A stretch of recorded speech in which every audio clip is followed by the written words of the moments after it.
एक के बाद एक भारत के पड़ोसी देश हो रहे बर्बाद। श्रीलंका, पाकिस्तान, नेपाल की अर्थव्यवस्था हुई चौपट। अब बांग्लादेश की है बारी। आखिर क्या है इन देशों की बर्बादी की वजह? क्या इन सब के पीछे चीनी ड्रैगन की है साजिश?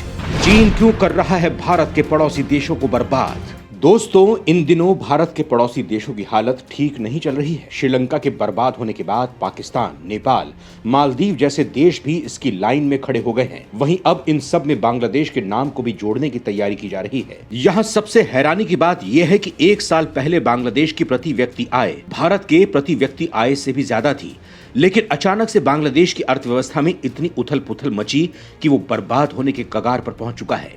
लगातार ये खबरें आ रही हैं कि बांग्लादेश भयंकर आर्थिक संकट से गुजर रहा है। कोरोना और रूस यूक्रेन युद्ध ने बांग्लादेश की अर्थव्यवस्था को पटरी से उतार दिया है। बांग्लादेश ने अपने वित्तीय संगठन से निपटने के लिए वॉशिंगटन स्थित अंतर्राष्ट्रीय मुद्रा कोष यानी IMF से $4.5 बिलियन अमेरिकी डॉलर के लोन की मांग की है। दोस्तों, बांग्लादेश के आंकड़े बता रहे हैं कि जल्दी ही उसकी भी श्रीलंका जैसी हालत होने वाली है। लेकिन यहाँ सवाल ये उठता है कि बांग्लादेश में ऐसा क्या हुआ कि जो एक साल पहले कामयाबी की बुलंदियों को छू रहा था, वो सीधे धरातल पर गिर पड़ा है, और वो भी इतना कि बर्बाद होने तक आ पहुंचा है। क्या बांग्लादेश भी श्रीलंका और पाकिस्तान की तरह चीनी ड्रैगन के खेल का मोहरा बन गया? क्या वो भी चीन के झूठे और कपट जाल का शिकार हो गया है? आखिर क्या है बांग्लादेश के बर्बाद होने की वजह? क्यों वो भूखे मरने की नौबत पर पहुंच गया है?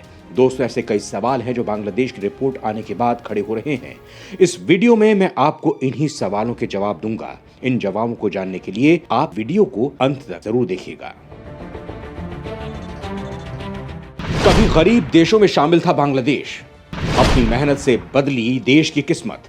एक साल पहले भारत को भी कर दिया था पीछे, लेकिन अब भूखे मरने की आ गई है नौबत। दोस्तों, साल 2020 के आखिरी महीनों की बात है जब IMF ने अनुमान लगाया था कि बांग्लादेश प्रति व्यक्ति आय को लेकर आने वाले समय में भारत को पीछे छोड़कर आगे निकल जाएगा। इसके बाद तो देश में विपक्षी पार्टी को जैसे कोई सुनहरा मौका मिल गया। इसी मुद्दे पर कांग्रेस नेता राहुल गांधी ने ट्वीट करते हुए कहा था कि बीजेपी सरकार के पिछले 6 साल के नफरत भरे सांस्कृतिक राष्ट्रवाद की सबसे ठोस उपलब्धि यही रही है। बांग्लादेश भी भारत को पीछे छोड़कर आगे निकलने वाला है। इसके ठीक 6 महीने बाद वो टाइम भी आ गया जब बांग्लादेश ने प्रति व्यक्ति आय में भारत को पीछे छोड़ दिया, और इसके बाद तो चारों ओर मानो हाहाकार मच गया। दुनिया भर में बांग्लादेश की प्रशंसा होने लगी। ये मामला सच में हैरान कर देने वाला था, क्योंकि इस बारे में कभी किसी ने सोचा भी नहीं था कि बांग्लादेश जैसा देश भी कभी भारत को पीछे छोड़ सकता है। दोस्तों, इसमें कोई शक नहीं है कि आजादी के बाद से बांग्लादेश ने आर्थिक और सामाजिक पैमानों पर खूब तरक्की की है। पाकिस्तान से अगर बांग्लादेश की तुलना की जाए तो शायद ही ऐसा कोई पॉइंट होगा जहां बांग्लादेश पाकिस्तान से पिछड़ता हुआ नजर आए, क्योंकि बांग्लादेश ने पाक के मुकाबले अपने देश के विकास के लिए काफी मेहनत की है। जब बांग्लादेश पाकिस्तान से अलग हुआ था तब वो बहुत गरीब क्षेत्र था। पाकिस्तान के जुल्मों को सहते हुए यहाँ कभी विकास पर ध्यान ही नहीं दिया गया, लेकिन भारत की मदद से उसने पाकिस्तान से छुटकारा पाया और खुद को संभाला, जिसका ये नतीजा निकला कि मैन्युफैक्चरिंग उद्योग या कपड़ा उद्योग दुनिया भर में बांग्लादेश की प्रगति की प्रशंसा होने लगी। विकास का ये रिजल्ट निकला कि विश्व बैंक के आंकड़ों के अनुसार बांग्लादेश में प्रतिदिन $1.25 में अपना जीवन चलाने वाले लोग 2019 में 9% ही रह गए। सभी को ये लगने लगा कि बांग्लादेश आने वाले वक्त में काफी सक्षम होने वाला है, लेकिन अचानक से पूरे बांग्लादेश की कहानी ही बदल गई। यहाँ की अर्थव्यवस्था धराशायी हो गई। अब बांग्लादेश की तुलना श्रीलंका से की जाने लगी है। इसे लेकर ये सवाल उठ रहे हैं कि मात्र 1 साल में ही ऐसा क्या बदल गया कि भारत के पड़ोसी देश की ऐसी नौबत आ गई। आयात बढ़ा, निर्यात घटा।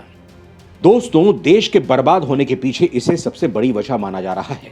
बांग्लादेश सेंट्रल बैंक की रिपोर्ट बताती है कि कैसे देश में आयात बढ़ा और निर्यात घटा है, और इसका सीधा असर यहाँ के खजाने पर हुआ है। रिपोर्ट के अनुसार जुलाई 2021 से लेकर मई 2022 के बीच $81.5 अरब का आयात किया गया है। अगर इसकी तुलना बीते साल से की जाए तो आयात में 39% की बढ़ोतरी देखी गई। इसका मतलब ये हुआ कि बांग्लादेश ने दूसरे देशों से सामान मंगवाने में ज्यादा डॉलर खर्च किए हैं और विदेशों को अपने सामान का निर्यात कम किया है, जिससे देश को नुकसान हुआ है। विदेशी मुद्रा भंडार हो रहा खत्म। बांग्लादेश में निर्यात घटने का सीधा असर ये हुआ कि यहाँ विदेशी मुद्रा के भंडार तेजी से खत्म हो रहे हैं। रिपोर्ट के मुताबिक बांग्लादेश के पास 5 महीने के खर्चे चलाने जितनी ही विदेशी मुद्रा बची है। विदेशी मुद्रा भंडार पर नजर डाली जाए तो पिछले साल जुलाई तक ये $45 अरब थी। वहीं 20 जुलाई 2022 को ये घटकर $39 बिलियन ही बची है। 2 महीने पहले तक आंकड़ा $42 बिलियन था। ऐसी खड़ी हो रही परिस्थितियों की भी कई वजह बताई जा रही है, जैसे कि विदेशों में काम करने वाले बांग्लादेशियों की आय गिर रही है, आयात बढ़ रहा है और निर्यात घट रहा है। विदेशी यात्राओं पर लगी है रोक। बांग्लादेश के हालात इस कदर खराब होते जा रहे हैं कि यहाँ की सरकार ने सरकारी कर्मचारियों और अधिकारियों की विदेशी यात्राओं पर रोक लगा दी है। बांग्लादेश सरकार ने ऐसे प्रोजेक्ट्स पर भी रोक लगा दी है जिसके लिए विदेशों से चीजों को आयात करने की जरूरत पड़ रही है। बताया गया है कि बांग्लादेश में जनवरी के बाद से हालात खराब होने लगे थे। विदेशों से बांग्लादेशी नागरिकों द्वारा भेजे जाने वाले पैसे में भी कमी आई है। ये कमी पिछले ठीक 1 साल पहले जुलाई से शुरू हुई थी। दोस्तों, बांग्लादेश के विदेशी मुद्रा भंडार को बचाने के लिए 2 महीने से भी ज्यादा समय से इलेक्ट्रॉनिक सामान जैसे washing machine, sports utility vehicle, air conditioner और रेफ्रिजरेटर के आयात पर रोक लगी हुई है। लेकिन इसके बाद भी हालात काबू में नहीं हुए हैं और विदेशी मुद्रा भंडार का संकट बना हुआ है। आगे हालात और भी बिगड़ने की आशंका बनी हुई है। चीन ने यहां भी चली कुटिल चाल। दोस्तों, भारत के किसी पड़ोसी देश की बर्बादी हो और उसमें चीन का नाम नहीं आए, ऐसा हो ही नहीं सकता। कर्जा देकर उन पर कब्जा करने की चाल चलने वाले चीन ने यहां भी अपनी नई चाल चल दी है। यहां भले ही उसने बांग्लादेश को कर्जा नहीं दिया हो, लेकिन यहां उसने अपना कब्जा जमाने के लिए अलग ही पैतरा अपनाया है। बांग्लादेश की इकोनॉमी को तबाह करने के लिए चीन बिल्कुल नई तरह की साजिश रच रहा है। रिपोर्ट के मुताबिक चीन सिर्फ पोर्ट ट्रेड फेक डॉक्यूमेंट्स ही नहीं बना रहा, बल्कि पासपोर्ट, नेशनल आइडेंटिटी कार्ड और बर्थ सर्टिफिकेट को हथियार बना रहा है। चीनी कंपनियां यहाँ फर्जी दस्तावेजों के जरिए बांग्लादेश सरकार को हर साल करीब 11 अरब रुपए का नुकसान पहुंचा रही हैं। बांग्लादेश दुनिया के ज्यादातर देशों को रेडीमेड गारमेंट्स एक्सपोर्ट करता है। माना जा रहा है कि चीन अब बांग्लादेश से ये मुकाम छीनने के लिए इस साजिश को अंजाम दे रहा है। इसके साथ ही चीन कई नकली प्रोडक्ट्स बनाकर और उन्हें बांग्लादेश के बंदरगाहों के जरिए दूसरे देशों में भेज रहा है। इन प्रोडक्ट्स के एक्सपोर्ट्स के लिए भी फेक डॉक्यूमेंट्स का इस्तेमाल किया जा रहा है, जिससे बांग्लादेश को काफी नुकसान हुआ है। यूक्रेन रूस युद्ध।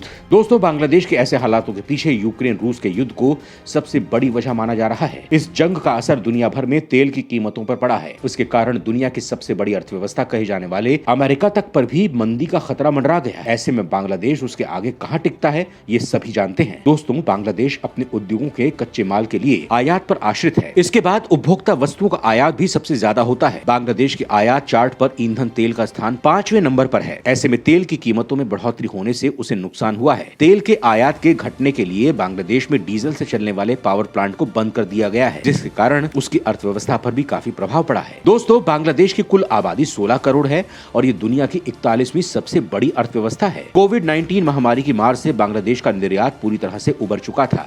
वो लगातार आगे बढ़ता भी जा रहा था। उसने अपने निर्यात लक्ष्य को लेकर वित्त वर्ष 2022 के लिए 43.34 अरब अमेरिकी डॉलर के उत्पादों का निर्यात किया, वो भी 10 महीनों में, जबकि उसका टारगेट 43.50 अरब अमेरिकी डॉलर था। लेकिन इस अवधि के दौरान विदेशी आय में 16% की गिरावट आई है। बैंकिंग क्षेत्र से जुड़े लोगों का कहना है कि कोविड-19 के कारण जब संचार सेवाएं बाधित थीं, तब सभी प्रवासी बांग्लादेशियों ने वैध चैनलों के माध्यम से देश में पैसा भेजा। लेकिन अब स्थिति बदल गई है। बैंक और खुले बाजार की डॉलर की कीमतों के बीच का अंतर 8 रुपए से ज्यादा हो गया है, जो प्रवासियों को घर भेजने के लिए अवैध साधनों को चुनने पर मजबूर कर रहा है, जिससे देश की विदेशी मुद्रा कम हो रही है। केंद्रीय बैंक के आंकड़ों के अनुसार वित्त वर्ष 2022 की जुलाई अप्रैल की अवधि में प्रवासियों ने 17.3 अरब डॉलर देश में भेजा, जबकि 1 साल पहले की समान अवधि में यह आंकड़ा 26.6 अरब डॉलर था।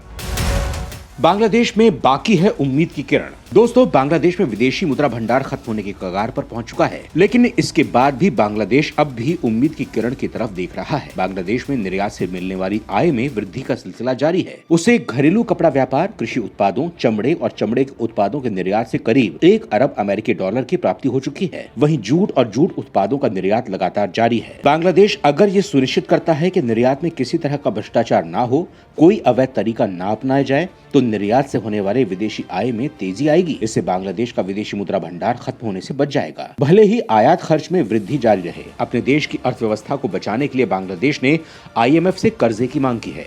यहाँ के वित्त मंत्रालय के अधिकारियों का कहना है कि इस बात की पूरी संभावना है कि IMF से मिलने वाली 4.5 अरब डॉलर की राशि में से 1.5 अरब डॉलर पर कोई ब्याज नहीं लगेगा और बाकी धनराशि पर 2% से भी कम ब्याज लगेगा। IMF से इस तरह मदद मांगने का मतलब है कि बांग्लादेश उन देशों की लिस्ट में शामिल हो चुका है जिन्होंने देश की अर्थव्यवस्था को बचाने के लिए IMF से कर्ज की मांग की है। महीने की शुरुआत में ही IMF ने कंगाल पाकिस्तान को 4 अरब डॉलर के पैकेज पर सहमति जताई। इसके अलावा तंजानिया को 1.05 अरब डॉलर और घाना को 1.5 अरब डॉलर का आर्थिक पैकेज देने पर भी सहमति जताई गई थी। रिपोर्ट्स की माने तो इस संबंध में बांग्लादेश की IMF के साथ सितंबर में मीटिंग हो सकती है। इस दौरान कर्ज की शर्तों को अंतिम रूप दिया जा सकता है। अधिकारियों के मुताबिक इस साल दिसंबर तक इस डील को लॉक इन करके जनवरी में IMF की बोर्ड मीटिंग में पेश किया जाएगा। आमतौर पर IMF से मिलने वाले कर्ज की शर्तें बहुत सख्त होती हैं, जिनका पालन नहीं करने पर गंभीर परिणाम भी भुगतना पड़ सकता है। लिहाजा अब देखने वाली बात ये होगी कि बांग्लादेश को ये कर्ज किन शर्तों पर मिलता है और क्या उन शर्तों को बांग्लादेश पूरा कर पाता है या नहीं।